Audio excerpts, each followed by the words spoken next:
pagi anak-anak. Pagi hari ini kita bertemu kembali dalam pembelajaran IPS.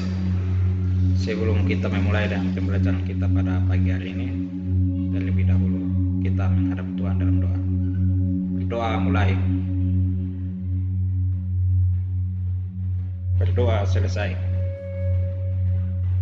Anak-anak, materi pembelajaran kita pada pagi hari ini yaitu tentang potensi sumber daya alam dan kemaritiman Indonesia. Dengan kompetensi dasar, yaitu yang pertama, memahami konsep ruang dan interaksi antar ruang di Indonesia serta pengaruhnya terhadap kehidupan manusia dalam aspek ekonomi, sosial, budaya, dan pendidikan. Yang kedua, menyajikan hasil telah konsep ruang dan interaksi antar ruang Indonesia serta pengaruhnya terhadap kehidupan manusia Indonesia dalam aspek ekonomi, sosial, budaya, dan pendidikan. Dengan indikator, yaitu yang pertama, menjelaskan potensi sumber daya alam berupa hutan di Indonesia. Yang kedua, menjelaskan potensi sumber daya alam berupa sumber daya tambang. Yang ketiga, menjelaskan potensi sumber daya perikanan laut Indonesia. Yang berikut menjelaskan potensi sumber daya hutan mangrove di Indonesia dan menjelaskan potensi sumber daya terumbu karang di Indonesia. Anak-anak, tahukah kalian apa yang dimaksud dengan sumber daya alam? Sumber daya alam adalah kekayaan alam yang terdapat di bumi dan dapat dimanfaatkan untuk memenuhi kebutuhan manusia. Menurut pembentukannya, sumber daya alam dibedakan menjadi dua, yaitu yang pertama, sumber daya alam yang dapat diperbarui dan sumber daya alam yang tidak dapat diperbaharui. Contohnya, sumber daya alam yang dapat diperbarui itu contohnya tumbuh-tumbuhan, hewan. Sedangkan sumber daya alam yang tidak dapat diperbarui itu contohnya batu bara, minyak bumi, emas, perak.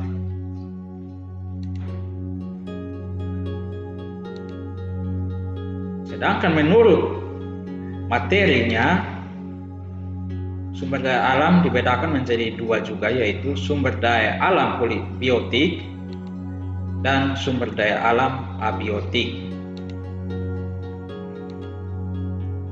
Sumber daya alam biotik itu terdiri dari makhluk hidup, itu contoh hewan dan tumbuhan. Sedangkan sumber daya alam abiotik terdiri dari benda yang mati, itu contoh tanah, angin, air, dan barang tambang. Yang berikut menurut letaknya itu dibedakan menjadi dua juga. Itu yang pertama, sumber daya alam di daratan dan sumber daya alam di lautan. Sebagai contohnya, sumber daya alam di daratan itu contohnya hewan dan tumbuh-tumbuhan. Sedangkan sumber daya alam di lautan itu contohnya ikan, terumbu karang, dan lain-lain. Potensi sumber daya alam Indonesia. Kita bahas yang pertama, potensi sumber daya hutan. Hutan adalah sebuah kawasan yang ditumbuhi dengan lebat oleh pepohonan dan tumbuhan lainnya.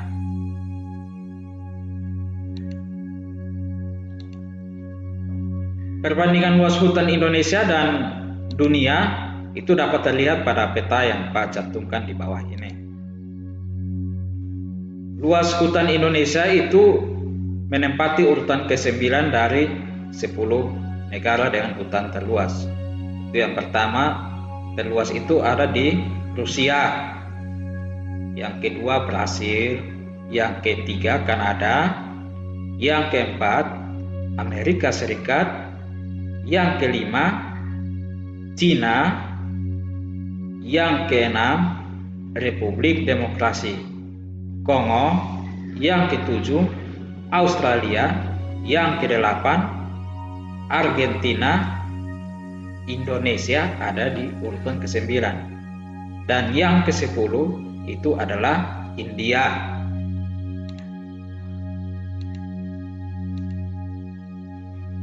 Potensi sumber daya hutan itu yang pertama, memiliki kekayaan flora dan fauna atau keanekaragaman hayati. Yang kedua, memiliki hasil hutan berupa kayu, buah-buahan, dan obat-obatan.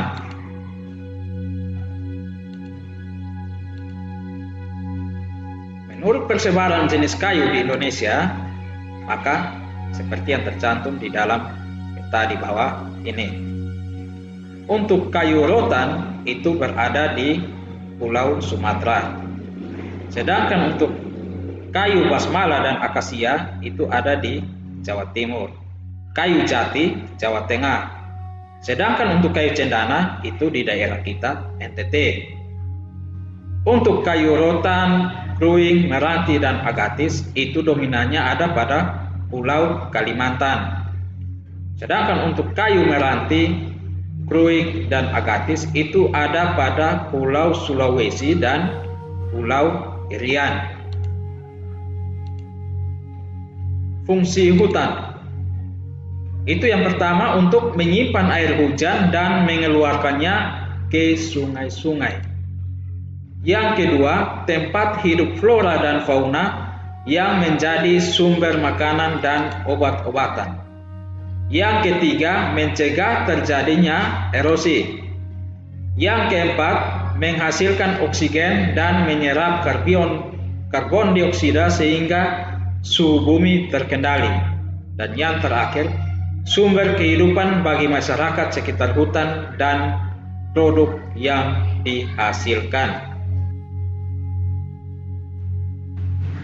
Yang kedua, sumber daya tambang. Kita bahas yang pertama, minyak bumi dan gas alam. Hampir setiap pemboran minyak bumi menghasilkan juga gas bumi atau gas alam. Hasil pemboran gas bumi ditampung lalu dicairkan.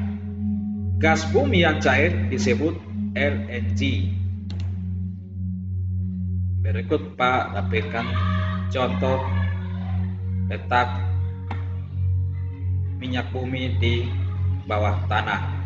Ini terdapat di tempat kedap air. Berapa lapisan dari kerak bumi, serga, batu kedap air, dan di sini minyak bumi. Di bawahnya ada air dan batu kedap air lagi. Peta persebaran minyak bumi dan gas alam di Indonesia. Itu berada di Aceh, Riau, Sumatera Selatan, Jawa Barat, Jawa Tengah, Jawa Timur, Kalimantan Selatan, Kalimantan Timur, Maluku, dan Papua. Daerah penghasil minyak bumi di Indonesia itu diantaranya yang pertama Sumatera, itu di daerah Paurela dan Loksemawe. Sungai Pakning dan Dumai itu berada di Riau. Terus Pelaju, Sungai Gerong, dan Muara Enim itu berada di Sumatera Selatan seperti yang ada pada peta tadi. Sedangkan yang kedua di Pulau Jawa itu ada di Jatibarang, Majalengka atau di Jawa Barat, Wonokromo, Delta Sungai, Brantas itu ada di Jawa Timur, Cepu dan Cilacap itu di Jawa Tengah. Yang ketiga di Pulau Kalimantan, itu yang pertama di Pulau Tarakan, Balikpapan, Pulau Bunyu, dan Sungai Mahakam itu di Kalimantan Timur. Dan juga di Rantau, Tanjung, dan Amuntai itu di Kalimantan Selatan. Yang keempat di Pulau Maluku, itu yang pertama di Pulau Seram dan Tenggara. Dan yang terakhir di Pulau Papua, itu ada di Kiamono, Sorong, dan di Babok. Yang kedua, batu bara.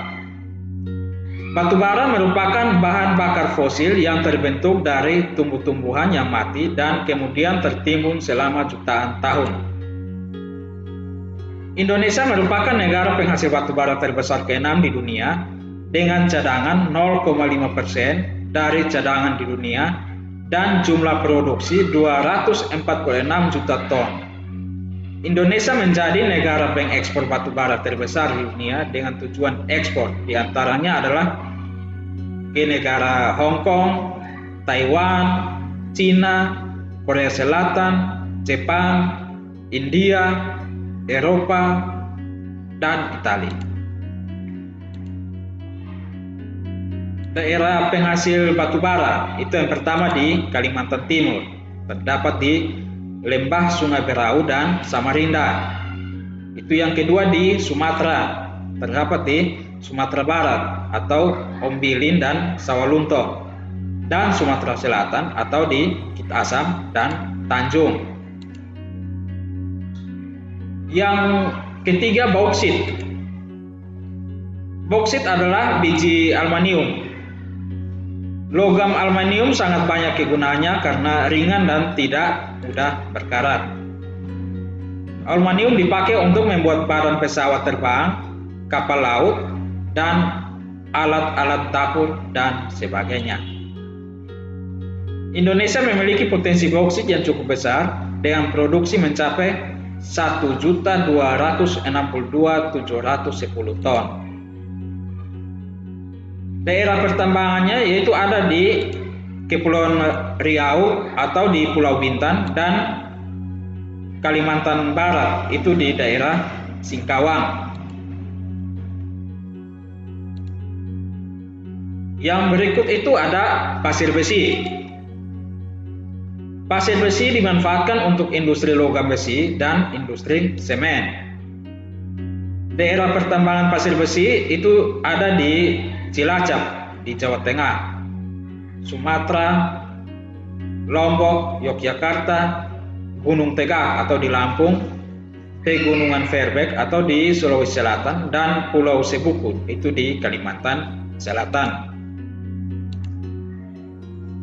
Yang berikut, emas. Logam emas merupakan cadangan kekayaan suatu negara. Selain itu, logam emas juga dijadikan perhiasan uang logam, barang kerajinan, dan sebagai harta simpanan. Daerah pertambangannya itu ada di daerah Jawa Barat, itu di Cikotok dan Pongkor. Terus di Papua, itu Freeport Timika. Yang berikut di Kalimantan Barat, itu di Sambas. Terus di Aceh atau Melaboh. Terus di Sulawesi Utara atau Bolamondo dan Minahasa. Dan di Lobos itu tempatnya di Riau, dan di Rejang Lebong itu di Provinsi Bengkulu.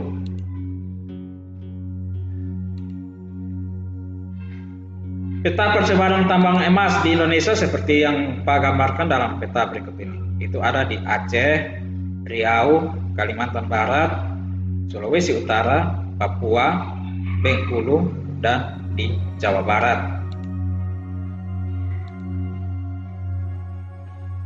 Yang berikut kita bahas tentang potensi kemaritiman.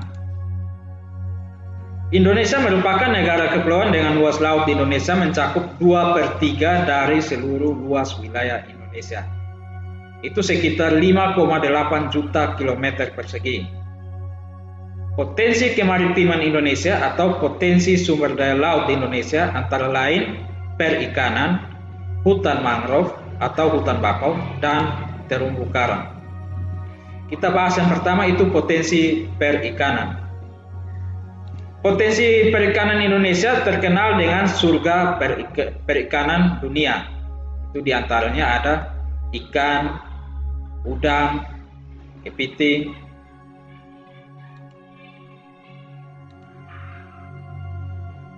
Laut Indonesia memiliki angka potensi lestari yang besar, yaitu 6,4 juta ton per tahun.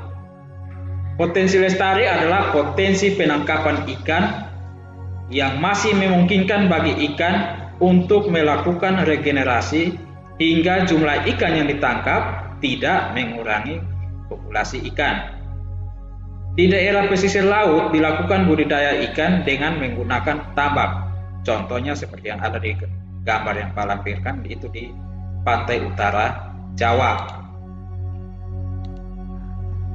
Yang kedua, hutan mangrove atau hutan bakau. Hutan mangrove adalah tipe hutan yang berada di daerah pasang surut air laut. Umumnya, hutan mangrove berkembang dengan baik pada pantai yang terlindung, muara sungai, atau di laguna. Inilah adalah contoh hutan mangrove.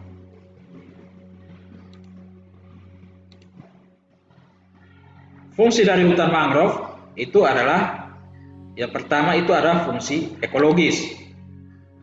Fungsi ekologis itu yang pertama sebagai habitat atau tempat hidup binatang laut untuk berlindung, mencari makan, dan berkembang biak. Dan juga untuk melindungi pantai dari abrasi air laut. Adapun fungsi ekonomisnya, yaitu yang pertama, menghasilkan kayu yang dapat dimanfaatkan untuk bahan bakar atau arang dan juga kertas. Dan yang berikut menghasilkan udang dan ikan.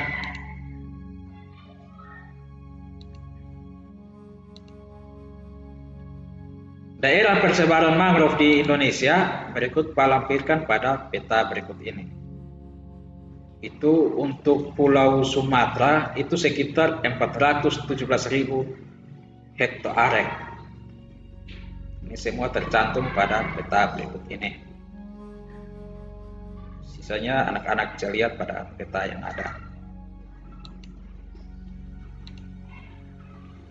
Yang ketiga itu adalah terumbu karang. Terumbu karang adalah terumbu atau batuan sedimen kapur di laut yang terbentuk dari kapur yang sebagian besar dihasilkan dari koral atau binatang yang menghasilkan kapur untuk kerangka tubuhnya. Terumbu karang merupakan ekosistem yang khas di daerah tropis. Ini adalah contoh-contoh terumbu karang yang ada di perairan laut Indonesia.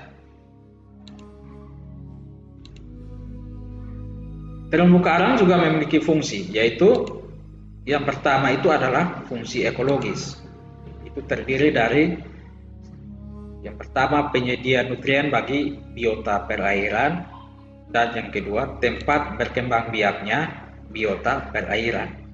Adapun fungsi ekonomisnya itu antara lain yang pertama menghasilkan berbagai jenis ikan, udang, alga, teripang, dan kerang mutiara, dan juga sebagai bahan bangunan dan jalan, sebagai bahan industri, dan bahan baku cenderamata, dan juga perhiasan. Nah, sampai di sini pertemuan kita pada pagi hari ini. Tetap jaga kesehatan dan sampai bertemu pada pertemuan berikutnya. Terima kasih.